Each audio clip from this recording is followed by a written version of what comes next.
let's start with Novak Djokovic. Will the immigration minister cancel his visa? Well, look, what a debacle. I mean, can any of your viewers imagine that John Howard would ever have stuffed this up like Scott Morrison has? I mean, the minister is sitting there now. He knows no matter which decision he is going to make is going to be intense criticism. I mean, I have zero sympathy for Djokovic. He is a pampered, entitled sports star who thinks he can game the system. I mean, he takes his COVID test so seriously and his positive test. He then spends the next 2 days wandering around in Serbia, you know, with kids in hospitals. Like, this is a bloke that does not take the rules seriously. And when they have an opportunity to, you know, cancel his visa, they completely stuff it up. So Hawke should assess all of the issues around this. They should look and go, can we believe the evidence that Djokovic has given us, when here is the evidence of what Djokovic was doing in Serbia after his positive test? I mean, there's got to be serious credibility problems with the evidence that's being supplied, because Djokovic himself was clearly not taking it seriously. If he does cancel his visa, what will the fallout be? Well, look, let's start with what's important here. And the Australian Open is a fabulous event. Melbourne lives and breathes an international city for 2 weeks while the Tennis Open here. And it's one of the Grand Slams. But what's at stake here is the sovereignty of our country. Who comes to our country and who's in charge of our borders? And clearly Scott Morrison has failed miserably in his ability to control our borders. For all his press conferences and all his talk and all his boasting, he's actually not in control of our borders.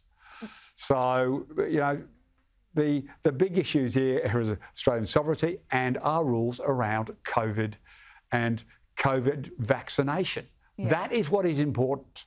I'm sorry to all of my friends in Melbourne who are part of the tennis community, and I know Craig Tilley very well, but the Australian Tennis Open will go on with or without Djokovic.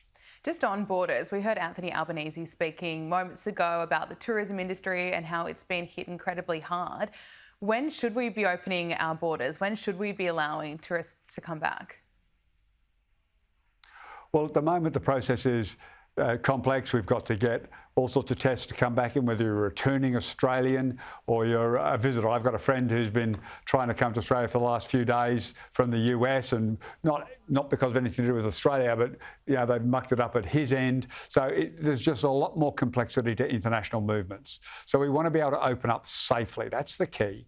We want people to respect the fact that Australia has this vaccine process that you've got to comply with. Every other country in the world, you have, you know, in the past, you've had to carry certificates to prove, you know, physical pieces of paper to prove that you've got vaccination. This is not something that is, you know, unheard of over a long period of history. But you've got to say, you know, to use a cricketing analogy, to jump from tennis, I mean, the Morrison government at the moment is playing like the English batting lineup. I mean, it's just awful to watch. You're just expecting, you know, people to be clean bowled on a daily basis at the moment. It's just pitiful to watch. Well, Omicron is causing havoc everywhere. National Cabinet will meet on Thursday to discuss how they're going to deal with Omicron, the supply chain issues. We're seeing stock out everywhere across supermarkets, a lack of rapid antigen tests.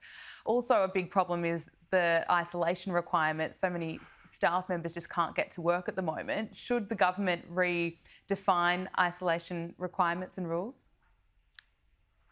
Well, look, I just think it's fantastic that the Prime Minister held a National Cabinet meeting and got the Omicron virus to agree not to infect any Australian unless it's spent 4 hours in their own home with an Australian.